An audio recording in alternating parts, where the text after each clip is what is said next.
Welcome to the Starter Girlz Podcast, your ultimate source of inspiration and empowerment.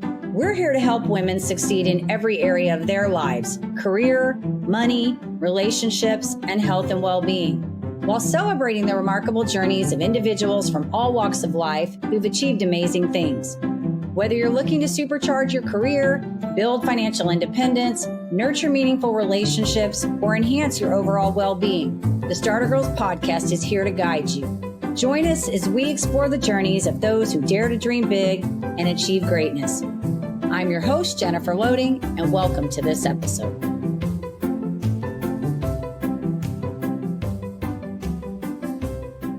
Welcome to another episode of the Starter Girlz Podcast. I am your host, Jennifer Loehding, and wherever you are tuning in today, we are so glad to have you. So excited about my guest today. Here we are, another episode and another fabulous guest coming on the show. So I'm going to open up with this. Imagine free falling from 13,000 feet over 12,000 times. Now imagine taking that same boldness into business, learning languages, martial arts, surfing, and even writing. My guest today has turned risk into resilience and adrenaline into a system for success and fulfillment. And so I am so excited about this episode. I think it's going to be a great show today. And so before we welcome him on here, I do want to do a quick shout out to our sponsor. This episode is brought to you by Walt Mills Productions. Need to add excitement to your YouTube videos or some expert hands for editing? Look no further. Walt Mills is the solution you've been searching for. Walt is not only your go-to guy for spicing up content, he's the force behind a thriving film production company with numerous titles in the pipeline. Always on the lookout for raw talent, Walt is eager to collaborate on film and internet productions. With a background deeply rooted in entertainment and promotion, Walt Mills leverages years of skills to give you the spotlight you deserve. Want to learn more about Walt and his work? Head on over to waltmillsproductions.net and let your content shine. All right. And with that, I do want to make a mention to head on over to startergirlz.com. I tell you this every single week. And why? Because one, you can catch up with any episodes that you've missed, even those really bad ones in the beginning. They're still there. You can sign up for our community newsletter, stay in the know of what we have coming up. And then, of course, if you are an aspiring entrepreneur, or maybe you are in the thick of it right now and you want to find out what your number one success block is that may be hindering your success, I have a 2-minute quiz over there that I have designed that you can take, and it's kind of fun. So head on over to startergirlz.com, and as I always say, do your thing. All right, so we are ready to bring the guest on today. I'm so excited about this today. So he is an 8-time world record holding professional skydiver with more than 12,000 jumps, a seasoned traveler who has lived in 7 countries, a speaker of 3 languages. That's impressive, by the way. A yogi, a surfer, a Brazilian jiu-jitsu practitioner, and an entrepreneur. He's also the creator of Be Great, Be Happy, a system born from his own experience turning challenges into strengths. So I want to welcome my guest today, Bryan Gile, to the show. We are so excited to have you here. So welcome, Bryan. Jennifer, thank you for having me. You're a really great podcaster so far. That was a great intro. Awesome to be here. Thank you. I have so much fun with those intros. Listen, I love the conversations, but I love those intros. I have so much fun. I'm like, man, you know what? Just put me on the stage and I'll be your MC. If you need a person to shine the spotlight on you, let me be there. I think that's probably my greatest gift in all of this. So yeah, you got it. Well, thank you for having me. Absolutely. All right. So let's jump into this. I don't even know where I want to start. You got so many things going on. I'm so excited. I think what I want to know first and foremost is I want to back this up. I want to know how you got into skydiving. I want to start right there. I want you to tell me how that all started for you.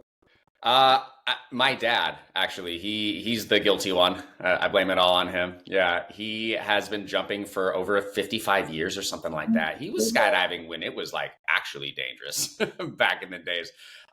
So I grew up watching him jump out of airplanes in the 80s. I was born in 83 in Oregon, and every single weekend, my dad wanted to go skydive. And so he just had a little daycare set up for us in the fields out where they were jumping out of airplanes in Oregon. So that's what I grew up doing on weekends, is just watching my dad skydive. And it was kind of a big lead up to my 16th birthday. That was when I was finally able to go. And I don't know if you've ever watched someone do something really, really cool for like 16 years that you weren't able to do. But it kind of puts like a burning desire in you to want to try it.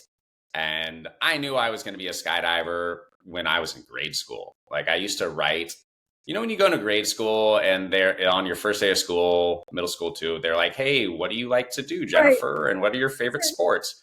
I would literally say that skydiving was my favorite sport at the age of like 9. And then I would put in parentheses when I'm 16. Wow, you were doing affirmations. Yeah, straight up. Wow.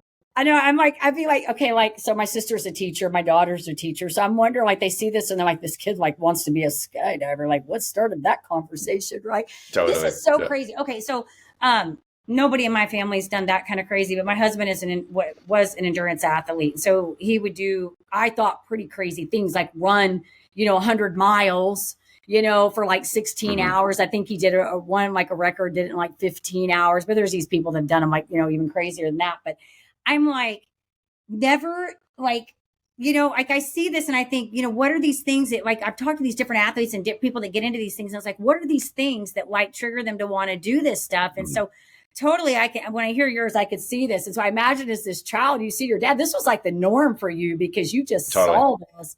Because I'm thinking like that, honestly, I think it's so cool people do that. But that is like one thing.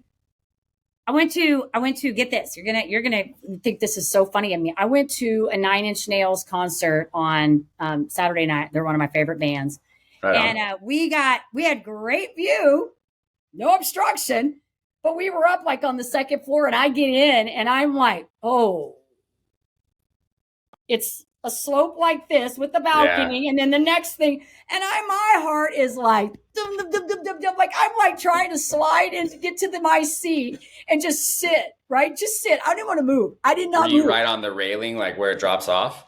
No, thank God. I was up at the top, but here was the thing. I didn't think that was any better because I was thinking, heck, if I just accidentally fall, like I'm just going to go rolling and go flying off. I was so grateful when people started sitting in the seats because then I thought, well, if I roll, at least I'm going to fall on somebody, But by the time I got over it, by the time the music came on, I was up the whole time. I never sat down. I was totally fine. But I'm telling you, the heights thing. So in a million years, the skydiving thing, I'm like, anybody that wants to go do that, I'm like, hey, if you're cool, go do it. I'm like, it would scare the bejeebies out of me. Like heights just scare me. Yeah, it's not for everyone. Certainly, it is something that you can get over, the fear of heights. And one thing that I know we're going to lead into today, you kind of mentioned it a little bit ago, is that, I was kind of just born into this and always knew I was going to do it. Yeah. This is a business podcast. It's a lot of things, but, like we're bringing entrepreneurial ideas forth as like a primary part of the podcast, right? Yep. The reason why I was able to become an 8-time world record holder in skydiving is because I never even questioned whether or not I would fail at that goal. I was just, by chance born into this sport, and I had to work for it. I had to practice at it. But I knew that I was going to do this thing once I grew up. And once I started skydiving and I saw what other people were doing in the sport, I knew that there was nothing that I wouldn't be able to learn how to do in the field of human flight. And a lot of people don't know how skydiving works, but essentially it's not just falling, it's flying downwards, and that gives you a lot of control. You can move all over, left, right, you can slow yourself down, you can speed yourself up. So that belief that I would be successful at my goal led me to 8 world titles, 12,000 jumps. And that was actually what I found out was missing in other places in my life, such as my entrepreneurial life. Because like, I'm a guy who jumps out of airplanes, right? Like, I used to go to work and get paid to take you and do backflips out of an airplane and watch you scream to death and maybe pee your pants a little bit, Yeah, pretty much. Yeah. So don't let us die. Totally. That was, and you know what? I'm going to joke with you the whole way through that we might, but that was my resume up until the age of 29. And as I started trying to transition into becoming a successful business owner, entrepreneur, sending emails and making phone calls and building web pages and building marketing funnels wasn't something I was natural at. And I didn't know it for quite a few years. But the reason why I was struggling as a business owner throughout my entire 20s was because of a lack of belief. And it was subconscious. So when I got my first skydiving world record, I kind of sat there and thought, I was like, how am I actually at the top 1% of something in the world and totally floundering and struggling? to just launch a business at the same time. Obviously, there's like a lot of differences in between sending emails and doing backflips out of airplanes. But what would the commonality be that would lead me to be successful in both of those? And I realized it was all belief based. Yeah, no, that is so true. And as a runner, totally different than what you do, but as a runner, I totally can get that, because like it would be the same thing. I could go and do a race or something. And I was a marathon runner and a trail runner. And so I could go do that, but then I would get hung up in something else. And I've talked about this even like with money, like you talk about belief systems, like you're talking about. And so I've shared this openly that, for many years, I carried debt. It was weird. We didn't have debt. Debt in our marriage. I had debt that I was doing, that I had stuck in my business. And it wasn't because I didn't know how to manage a checkbook. We all learn how to do those kinds of things, right? It's just that I had these really bad belief systems that were wrapped around money. And so while I was risk adverse in my business, meaning I didn't want to spend money, in my personal life, it was completely different. And so interestingly, when I started to work on the inner, I have this whole system I call like the inner block detox, basically, because it was like I had to do all this inner, blocking, detoxing, so to speak. And when I started really working on me, it was interesting because I didn't target the money. I targeted other things, but that became one of the things I cleaned up in the peripheral area. And so, and I ended up ultimately what I did is I went in and right before COVID hit, I took all my credit cards and I went to a debt resolution place, which I know a lot of people in the financial world don't ever do that. But you know what? For me, it gave me the discipline. It forced me to have a coming to Jesus, because I had to get rid of those credit cards and I had to buckle down. And then COVID hit. And you better believe, Bryan, I had to work my tail off to figure out how I was going to pay that debt off, because I didn't want to tell my husband I needed him to pay it off. I was going to pay that debt off. And so I did. We did. We got it taken care of, got it gone and all of that. But it was such a relief, when it was done. And my entire point is just to say what you say. It has so much to do with the belief systems that we have underneath, whether we think we can do something or we can't, and all those subconscious things that just linger and eat at us, know? So that's, I love that you mentioned that, because essentially what you're saying is you were struggling with debt in the past. I was in debt in my 20s up until the age of 29.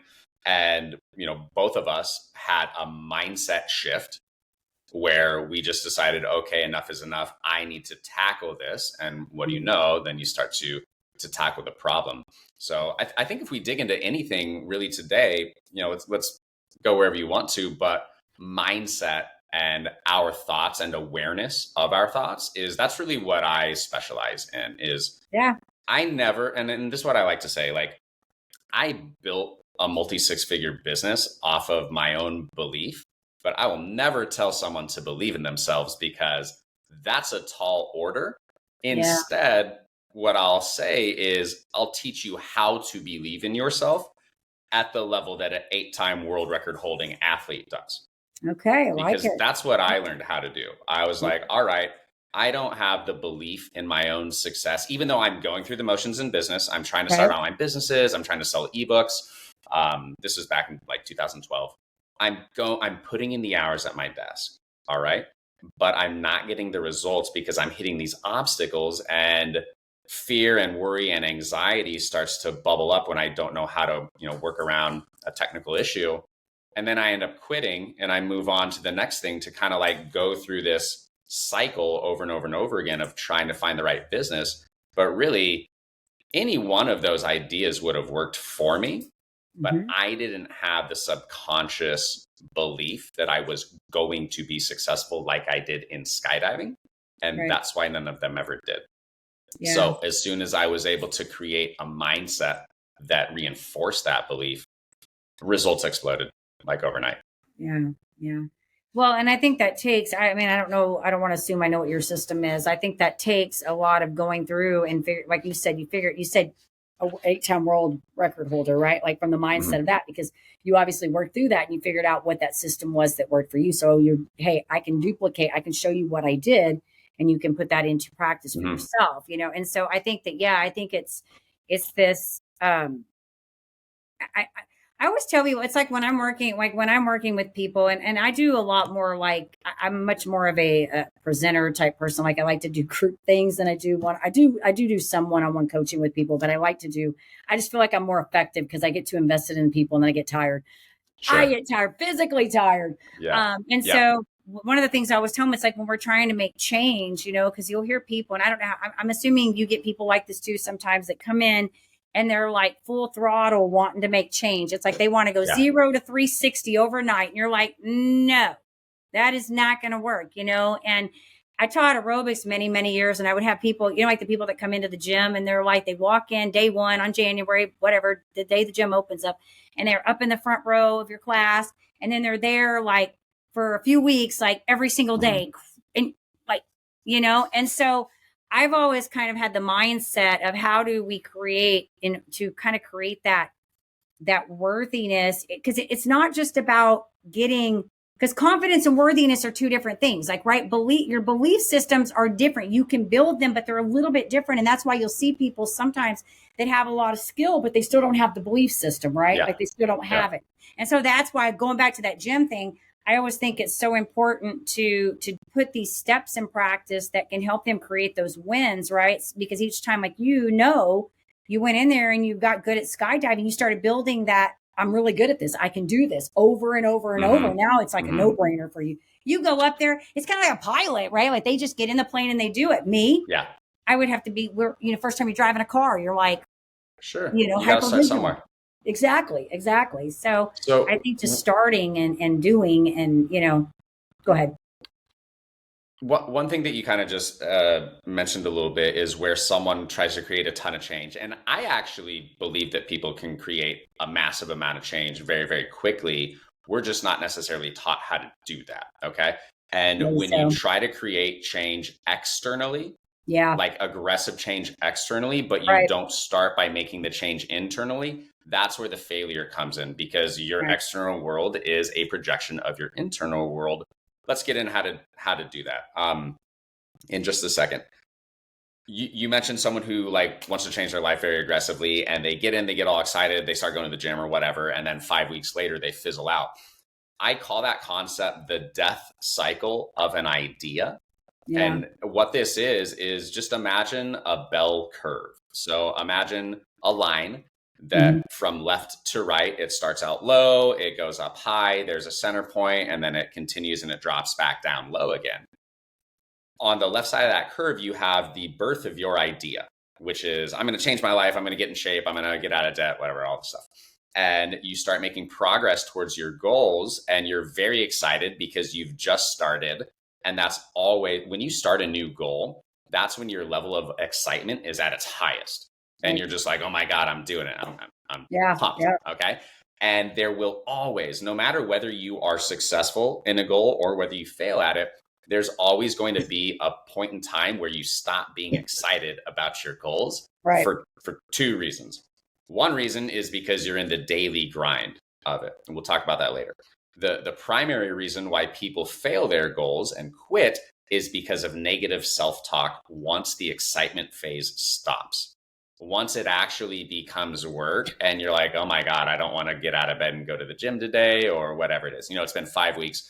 Your motivation is declining, but really it's your mental thoughts and your reactions to your thoughts, such as saying to yourself, I don't want to do this. I don't feel like doing this. This is harder than I thought it was going to be.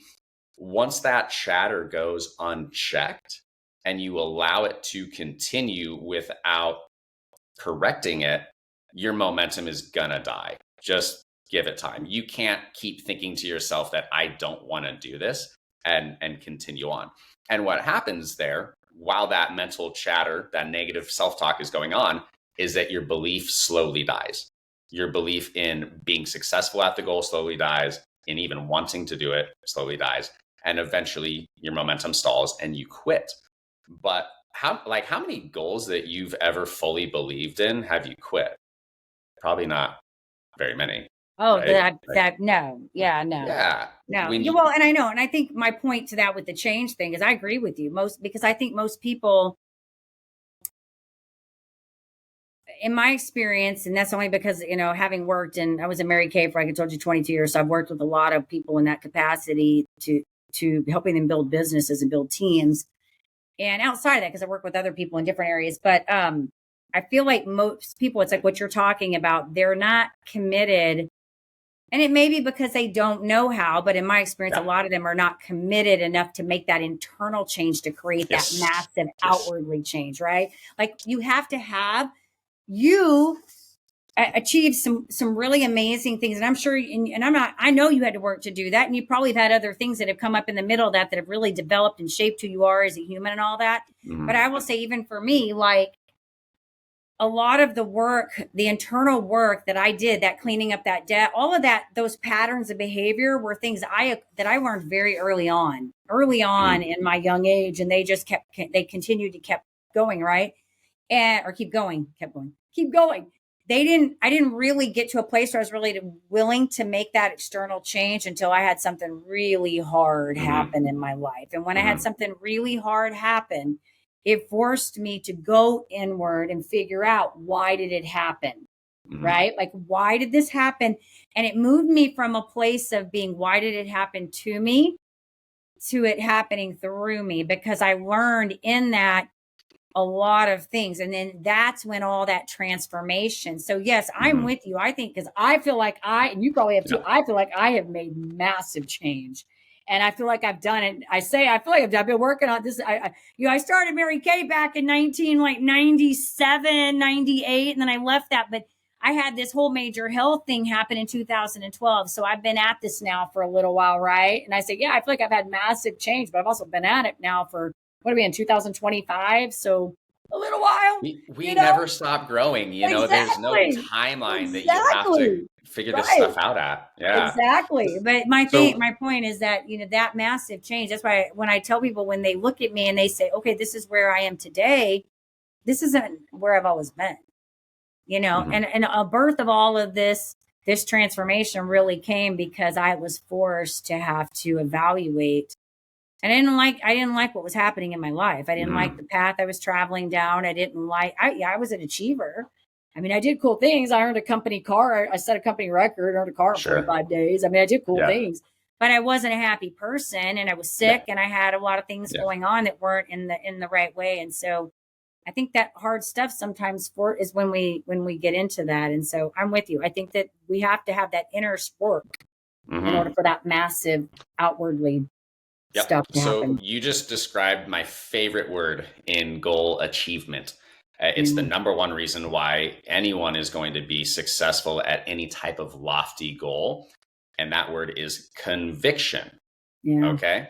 If we want to build a world-class level of belief, which is really focus on doing that, focus on creating excellent levels of self-belief to achieve your goals. And you're going to do it indirectly, but that all starts with conviction that you are going to be successful before you even start, and you will figure out how to do it.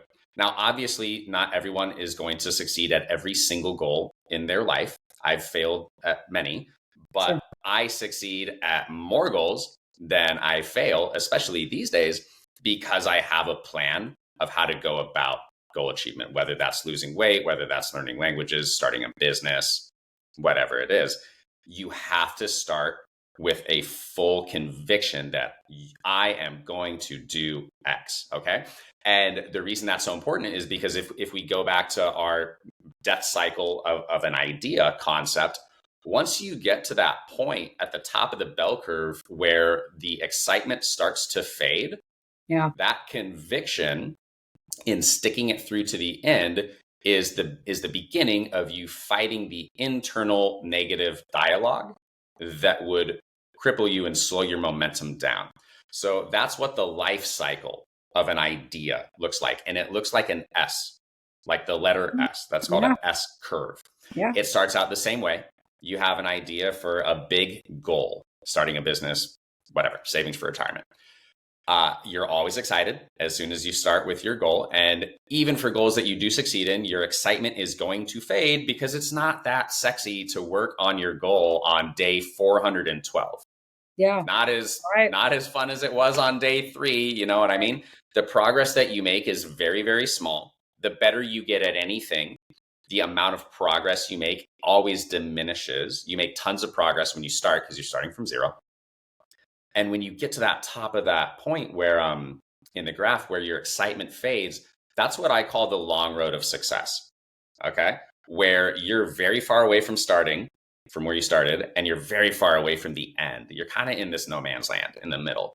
But that's where you have to put on your tunnel vision blinders and maintain your positive thinking and reacting to thoughts that would slow you down and tell you to quit.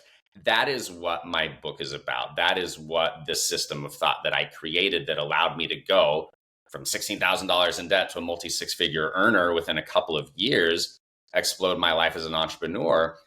It all had to do with not blocking my negative thoughts or not stopping my negative thoughts, but learning how to react independently from them in a positive manner. And there is like a ton of science behind this. Okay. So let's get into what that system is. I'm going to give your listeners a 3-step system that they can use to actually physically create changes in their brains via neuroplasticity. This is fully backed by neuroscience. 1, I can tell you it works. And then 2, there's a ton of science that can tell you it works as well too. Yeah, so, I'm familiar with neuroplasticity. So fill us in, but listeners are going to be, give us, I would love to hear this. So For sure. So neuroplasticity, for anyone who isn't familiar, it is the phenomenon that your brain can literally physically change structure based upon how you think. And there's a saying in the neuroscience field that neurons that fire together wire together. Okay. Essentially, what we can do with this is we can learn how to reprogram our brains so that positive, uplifting, empowering thoughts that would propel us towards difficult goals, because everyone has a down day. Right. Everyone's going to have, days where you doubt your ability to succeed and all that stuff. It's about your ability to bounce back and maintain a course. And you can do that through positive thinking. If you fall into negative thinking and don't check it, that's where you kind of can't maintain altitude. So 3 simple steps of how to maintain a positive outlook in your life, which will domino towards your own success. Step 1, start running a background scan of your thoughts all day, every day. Don't take any extra time out of your day to do this. Don't sit for an hour a day or even 3 minutes a day. Incorporate this scan as to like part of your personality. And what you do with it, this is called recognize. Step 1, recognize. All you want to do is recognize whether you are having positive thoughts or negative thoughts. Okay. And you'll, as you're going about your day, just kind of bring your attention to the type of thoughts that you're having. Are they positive and uplifting? Are they negative and unhelpful? Okay. A negative thought would be anything that is not propelling you towards your goals. Just for the simplicity of this conversation, let's keep that there. Positive thought would be anything that does propel you towards your goals. All you have to do when you have a negative thought is become aware of it and say to yourself, I am experiencing a negative thought. Now, real quick, here's the thing about thoughts. They don't exist anywhere in physical reality at all. Like, it's so common for us to experience self-limiting thinking and then assume that it's real, right? Or assume that it's true. But the vast majority of the time, no, it's not true. And, or you can do something about it, even if it were. Okay. So step 1, we're really trying to become an observer of our thoughts, because we are not our thoughts. We're someone who is, we're a conscious entity who is experiencing them. Recognize when you have negative thoughts. Step 2, you don't have to stop having them. Just learn how to transform your reaction to your negative thoughts. So like a good example of this would be, rewind 12 years back when I was 29, I was trying to start online businesses, and I would have this subconscious, it wasn't a verbal string of thoughts that I was hearing, but I would have this subconscious fear that it wasn't going to work out for me, that I wasn't going to be successful in launching whatever business I was working on, or just overall that I wasn't going to be successful as an entrepreneur. Recognize that as a negative thought pattern. And that one's a little trickier because it doesn't have a string of dialogue. But, something like I can't do it or I'm not going to be successful at this, that would be a very easy one to spot. Transform that with a mantra. So a mantra in Eastern philosophy is a series of words that bestow like a healing effect. In Western philosophy, we can call it an affirmation. Okay. Create a mantra for yourself. Mine is happy, healthy, wealthy, humble, love. 5 words, super positive, and they just remind me of my ability to think and react positively, even when I'm beating myself up and having a bad day. That actually does something in your brain where it takes you out of kind of an automated setting and puts you into your prefrontal cortex, which is where rational thinking occurs from. Once you start thinking rationally about your ability to solve problems, that's when you calm your amygdala down, which is a part of your brain that it's like an alarm, like sirens just start going off when you're stressed out. It produces fear, anxiety, worry, doubt, all that stuff kind of pops up as like what ifs. But once you start thinking rationally about any problem, really, there's usually a rational way to solve it. Right. Going through step 2 of transformation, what I call, by saying a mantra, 3 to 5 words that are just powerful. They're positive. They remind you to be positive. It puts you in your prefrontal cortex. It removes the power that negative thought held over you and allows the most important, maybe second most important step, which is step number 3, taking immediate action. Okay. You've probably interviewed a lot of successful people over the years, right? Yeah. I will tell you one thing that every single successful person in the world has in common, without a doubt. They take action on their ideas as an innate part of their personality. They are an action taker. It's who they are. It doesn't matter what the field is. They, through self-development or just naturally, they are programmed to take action with the expectation of success. Immediate action, step 3, is you training yourself to become an action taker by hitting small goals right now. So, for instance, let's say that you want to start an online business and you're selling ebooks. That's what I was doing back in the day. Please just apply, whoever's listening, apply this to your goal and your reality. You want to start your business, you have a self-limiting thought that says you're not going to be able to do this. You recognize that. Step 1, you transform it with your mantra, happy, healthy, wealthy, humble, loved, or I can do it. Just those 4 simple words, they really, though I can do it, that's a powerful mantra right there. And it allows you to take that next bit of action towards your goal, which is sending an email, making a phone call, hiring a VA. Okay. Unsuccessful people typically have a habit of having an idea, such as hiring a virtual assistant, and then not following through on that. They just sit in the idea and they don't ever do anything about it. Yeah. Successful people universally are action takers. So that's what these 3 steps do, is they teach you how to A, believe in yourself indirectly through changing the reactions to your thoughts and emotions. And then B, teach you how to take action fast, like real fast action. And all of your biggest goals in life are nothing more than a mass accumulation of small daily wins. Yeah, that's it. Right. I love it. I was going to say something about this taking action thing. This was good. I love it. Hit me. Yeah, the whole idea of taking action is so funny because whenever I will say this, whenever anytime I've ever felt stuck, like in something, like stuck where I feel like I'm not sure what to do, my immediate response is to take action. It's immediately to go into action mode. And it's so funny because in all the years that I was working, helping women build teams and stuff, one of the things of course, let's go back to the ones that aren't successful and the ones that are. Mm-hmm. The ones that aren't would typically spend a lot of time coming to me and needing to have everything perfect. Like all the forms had to be right, the script, everything had to be perfect in order for them to start. Like consistently had to be perfect.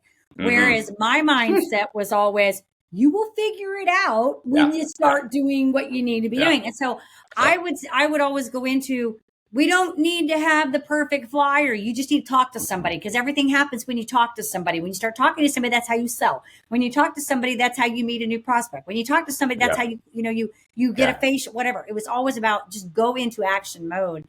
And so I have and pretty much, and you're right, everybody that I've worked with that's been in that space, it's right there, they go into action mode. And so I think that, yes, it's the difference between, not to say you don't want to plan, you do want to plan, right? But you've got to get into action mode to make things happen, because the more time you spend planning and sitting, the more time you're going to have time for all that negative thought to come in and to derail you and keep you stuck in your spot, right? So I just don't even, rumination. And I use mantras, by the way. I do use those. So thank you for saying that, because funny enough, on Starter Girlz, when I first started this show, I used to say a mantra to close out the show. And it's a little longer than yours, but it became my personal mantra. And so oddly enough, Bryan, I should say, Ollie, funny enough, when I find myself, all of these steps that you're talking about, I do, by the way. So I love that you said this. I love it.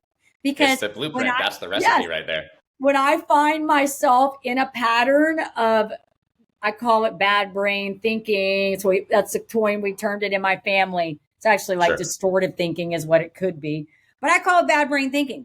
And so when I find my brain starting to go down the rabbit hole of, why is this happening? Why are you doing this? This is not going to work. But I'm like, okay, we're going to stop that right now. Today's a great day to be brave. We might as well start now. You have the power to change your circumstances any day. You decide, let today be that day. Rise up, be amazing.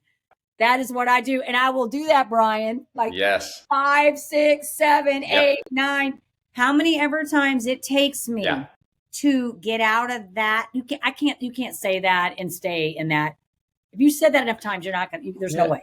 There's no way. And there's like a ton of science behind what you just said too. The more that you use your mantra, or the more that you use my system of recognizing, transforming, and acting on your thoughts, you reprogram and physically rewire your brain to think more positively and take more positive action. And if you do this once, it's not going to do anything for you. But if you make it a part of who you are, like I am a positive person, I take positive action, I'm realistic. This is called realistic optimism, by the way. Don't just blindly rah, sis, boom, ba, chant affirmations. Be realistically optimistic. And when you do that, you actually change your brain. It's pretty wild. You just mentioned one thing that I wanted to circle back on. You were talking about some girls that you were working with, and they needed everything to be perfect in order for them to start. Okay. So a couple things. Number one, perfect is the enemy of good. All right. And good is what you need to start. You don't need to be perfect. You need to be good. Also, it's not about what you can do on your best day. It's never about that. It's what you can do on your worst. We don't build. We just set a 174 person skydiving world record in Chicago this summer in August. It took us 10 years to break the previous attempt, with multiple failed attempts in 2018 and 2022 or something like that in between it. And it doesn't, the type of flyer that is a world record holding flyer, it's not about them doing a 90% good job. It's what can you do on your worst skydive? Can you still make a world record happen on your worst skydive? Because if you can't, then we can't get this. Okay. So people always like to think that, in their life that they're going to perform to the top of their expectations. But really, when the pressure's on, you fall to your level of training. However hard you have trained or however much you have prepared yourself, let's say for a speech or for a presentation you're going to give, when your palms are sweaty, knees weak, arms spaghetti, that stuff, you're going to fall to how you have trained yourself. And so if you want to nail your life, small actions to train every single day. Oh my gosh, Bryan, there's so much to say. Add to this as you were, my brain was just going ding, ding, ding, ding, ding as you were talking. Okay. So I have a friend here who was an Olympian trial runner, marathon runner. And Olympic trial, I want to say it was right before COVID hit. She came on, one of my first guests. Her name's Dawn Grunagel. If you want to go catch it, like we were terrible at that time, but she was an amazing runner. And I remember asking her on there, like it was either myself or my partner Amy at the time said, something like, what are you thinking when you're on the line with all these like elite runners? Like, what is going through your mind? And she says, I just rely on my tool belt. Like basically what we're talking about right here, the practice she has done, the work, she's just gone out there, done it, continued to do it. And she's just falling back on what she has learned to do. This is so true, because I think so often, this goes back to what I think is a little bit different about, and you don't just have to be an entrepreneur for this to happen. I think anybody that becomes a risk taker, that is willing to put, not toe dip, jump in, right? Like willing to go out there, is that we just assume stuff's going to happen. We just assume we're going to fail at some point. Now, what I mean by that, what I'm saying by that is, I'm not saying that we say we can't achieve something. What I'm saying is we assume there's going to be setbacks in the middle of all this. I'm not saying that we failed the goal. Right. The excitement's going to fade. Exactly. I'm just saying that we know going into this that we are going to have challenges. Things are not always going to go our way, and we're okay with that. We're willing to accept that. So I think that goes in alignment with what you're saying is, how are you performing on your worst day? Because you're just doing, you're going in with the expectation and doing over and over and over with that idea that I'm going to not get it right every day, but that's okay. That's okay. Because every time I don't get it right, I'm still gaining something in the process. And see, this is how I look at everything. In fact, sometimes I tell myself, and I don't know if you're like this, sometimes I don't even know when to quit, because I will keep at something. Let me just give you a case in point. So my websites, I'm not a website builder. Like, no. Okay. But I tell you what, Bryan, since I be an entrepreneur, you learn how to become everything. I have learned how to become everything. Like I can do a funnel. I can do websites. I can sell. I can book. I can coach. I can recruit. I can't skydive, but I can do a lot of things because I've had to learn to as an entrepreneur. So I'm moving my websites. I built my websites on this platform, right? And the first one I did was like a WordPress site. My son helped me build it. And then I did these other AI things. So now I'm moving to this new AI builder, and they're all on coins, Bryan. Like you pay a monthly subscription, they give you credits. And I'm like, dude, I need unlimited freaking credit so I can just navigate the damn AI that I'm arguing with, because every time I change something, it changes 500 other things. So I am like, I probably should have given up. I moved a total of 4 websites. I have 5 websites between all my businesses. Okay. So I was trying to combine 2, move them all over. I've got all of 4 but 1 that's still, because I ran out of coins. I've run out of coins again. I should have just given up and let it go. But I was like, Bryan, we are going to get those websites. They're amazing. They look good. But I'm telling you, sometimes that's good most of the time. Sometimes that you just don't know when to quit. And I think that's that mindset we have of, we are going to figure it out. We're going to do it. Okay. That conviction you were talking about. And we're going to assume the risk. And we know there's going to be pain points, but we're willing to take that because what we want to do is strong enough for us to do it. Totally. So, and not knowing when to quit or just being unwilling to quit, that's a personality trait that some of us are born with. You and I both have it, for better or worse. Now, what about when people don't have the trait of never quitting? Can I tell a story real quick? Go for it. Okay. Yeah. So I'm going to tell the story of when I came up with my system. It's called Positive Immediate Action, Recognize, Transform, Act, and how that led into me not quitting on a goal that I had of becoming an author and ultimately becoming successful. You know, here's my book, Physical, right there. Nice cover, by the way. Thank you. Yeah. Put a lot of work into that. So, okay, here's what it feels like to actually reprogram your mind and go through behavioral change that leads you from being in a place of self-doubt, of worry, of fear of failure, and overcoming what I call your inner critic. What psychologists call your inner critic, and then becoming successful at a goal. 2012, I had just gotten home from my first world record, thinking to myself, holy smokes, I'm a total failure in business, and I'm actually on a world level at something else. What the heck? That night, I decided, I was just like staring off into space, analyzing what was going on. I decided that I needed to synthetically recreate the type of mindset that I had as a skydiver into my business life. And right then and right there, I said, okay, I'm suffering from conscious and mostly subconscious negative thinking. That's like the one big difference in my business life that does not occur in my skydiving life. I need a way to control that, and I need a way to consistently take action. That's how positive immediate action was born. So I came up with those 3 steps, and I was like, all right, what do I want to do with my career? And I thought to myself, it came to me quickly, I'm going to write a book. I'm going to be an author. And I don't know if I had that thought beforehand. Not writing an actual book. I was selling like small ebooks online, but like an actual full-length book, don't think I'd had that thought before. So I decided right then and there, I was like, okay, I'm going to become an author, and I'm going to use this 3-step process to power my thinking and acting every single day until I write my book. And then do you know what I said to myself? This is the stupidest idea ever. This is never going to work. This is so dumb. Like, why would I even think that this stupid process is going to work? This has got to be the dumbest thing I've ever thought of. And then I thought to myself, I was like, whoa, step 1, I'm experiencing a negative thought right now. And I don't experience those in my skydiving life or in learning foreign languages or in surfing or in jiu-jitsu.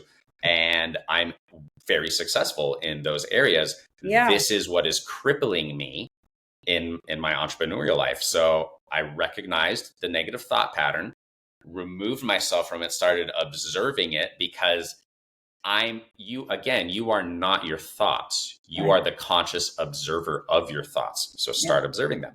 I said my mantra, I transformed the thought from negative to positive, and I took action of sitting down and starting to write immediately, right then. And I wrote a page or something, and then I said to myself, this is so dumb. This is the stupidest idea. You're going through it again. Going through it again. Like, who am I to write a book? Who am I to become an author? Who am I to put something out there, some information out there that the world is going to read, want to read? And then I was like, all right, recognize negative thought pattern, transform it into a positive thought, happy, healthy, wealthy, humble, loved. This is so dumb, but I'm going to do it anyway. And then I'm going to take action. So I kept doing that night. I wrote like 7 or 8 pages, woke up the next day. Okay, cool. Let's sit down. Let's write again. This is so stupid. This is never going to work. Like, why? Like, who am I kidding to think that this is going to work? Right. And I just kept going back and forth with that negative limiting thought in my head. It's a thought pattern that I just had to come to terms that it doesn't exist in physical reality. I am the one creating those thought patterns. They're not true. I can't see them anywhere around me. They're not real. I decide whether I put weight into that thought or not.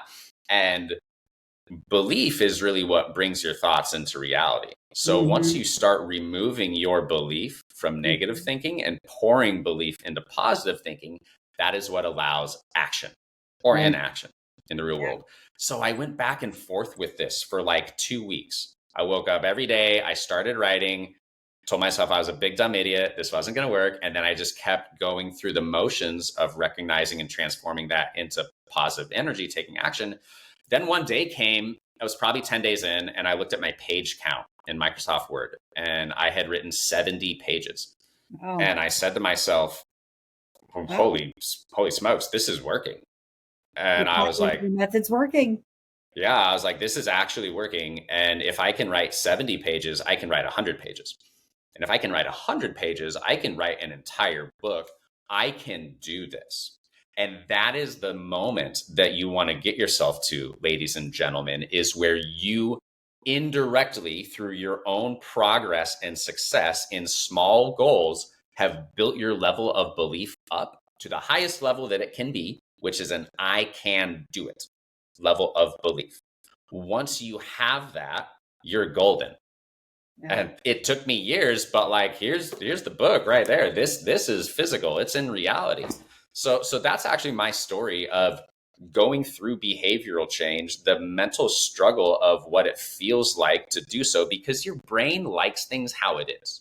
Right. It's wired for you to think in an efficient manner of how you typically do every single day. Your brain likes efficiencies. Right. We as humans like efficiencies.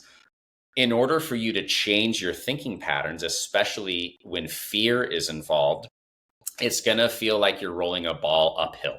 at first. And you just got to keep pushing that heavy ball uphill inch by inch by inch.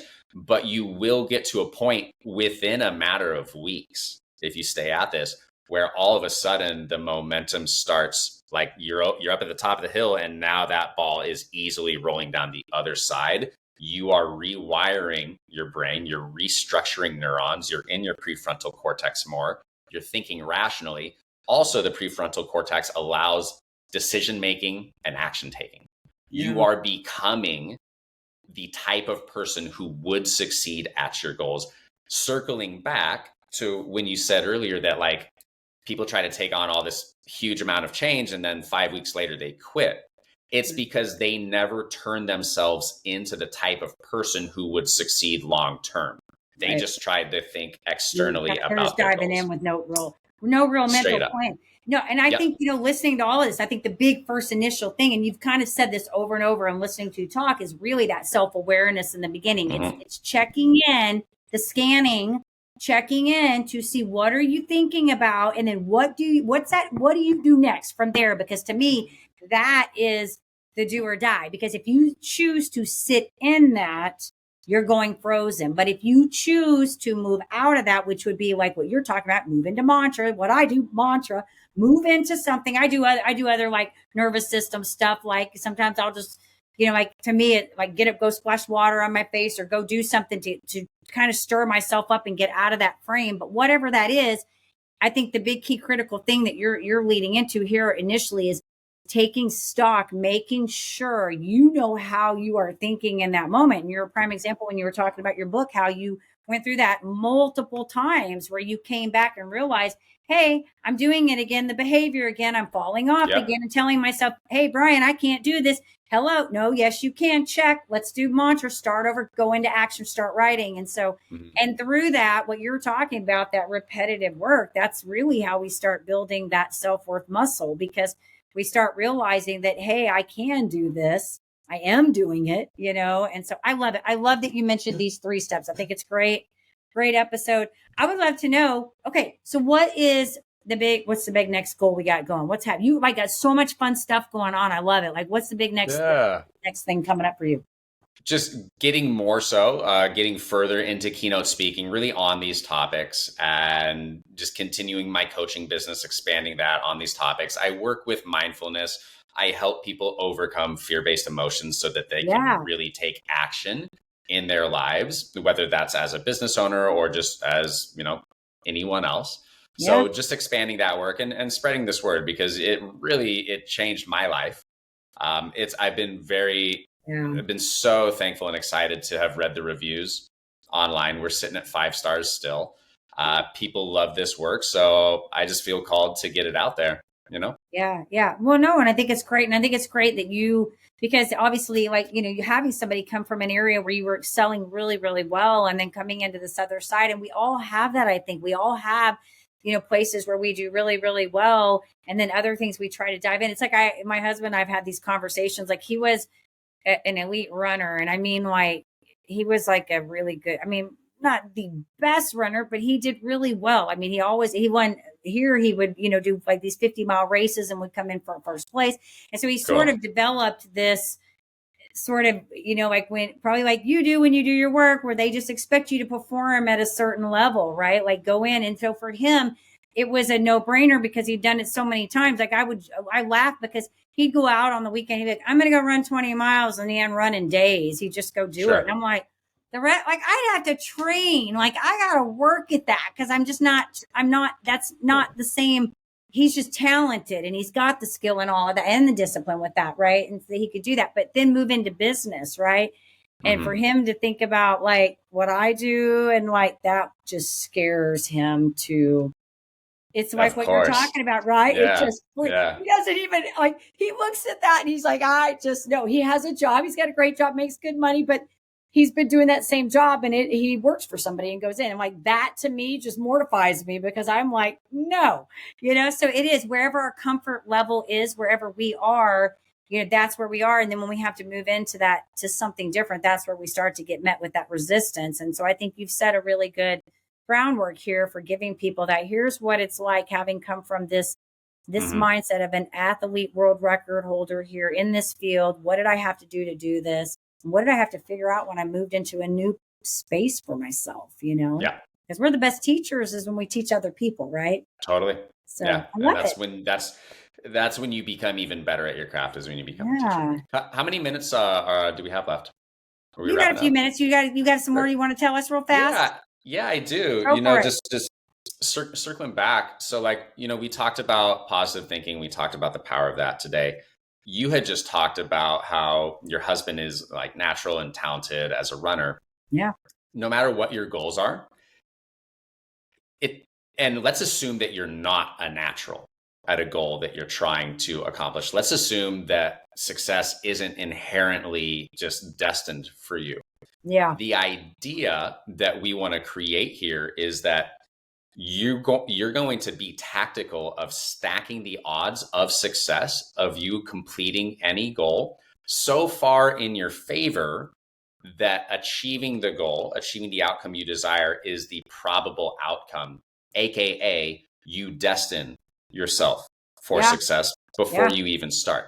Yeah. Now, the way that I do this, or the way that I explain this to my clients and in my book, I call this the scope of destiny, right? So it all starts with our thinking. And there's studies about how many thoughts humans have per day. It ranges all over the place, depending on what you call a thought. Yeah. The most amount of thoughts that studies typically show is like 60,000 thoughts per day that humans have. On the lower range is something under 10,000. For the purpose of this exercise, I've just taken a number in the middle. Like, let's assume that the average human has 30,000 thoughts per day on average. If 95% of those are positive, and 5% of those are negative, that is 1,500 negative thoughts per day. It's a lot. That's a lot. And so over time, if you're trying to accomplish any goal and you are experiencing over 1,000 negative thoughts around your goal or yourself per day, you're stacking the odds of success against you. Okay. You want to limit that as much as possible in a realistic manner. You should always confront, realities in your life. Don't just blindside yourself with positive thinking. Be realistic with it. But start there so that you can create a chain of actions that actually it creates a math equation into the future of thinking and acting that adds up to your desired outcome. As in, you're going to become the new version of yourself who thinks and acts so much today before you have your outcome that a year from now, 5 years from now, 10 years from now, whatever, in the future, it actually is destined that you will reach that. Okay. So that's what we do when we're shifting our thoughts from a negative to a positive pattern and then taking action on it. One way to really ensure a lot of success for yourself in anything is what I call the compound effect. So after we've taken our thoughts into account, let's move into like real world strategies. Let's say that you want to run a better marathon pace, okay, for a half marathon pace. Rather than just focusing on running, focus on like half a dozen sub goals around your primary goal that would support it. Okay. And all of the effort in those areas is going to compound towards strengthening your central goal of becoming a better runner. So that is little stuff like you getting the best pair of running shoes out there for you, like actually getting very good equipment. Start with that. Number 2, getting better sleep. Number 3, maybe changing your diet, educating yourself on what type of diet leads to the best running. Like, I think you guys carb load a lot, right? When you do. My husband, you're keto. Yeah. I mean, I stayed keto, but if I was an elite runner like that, I probably would do a little more carb loading.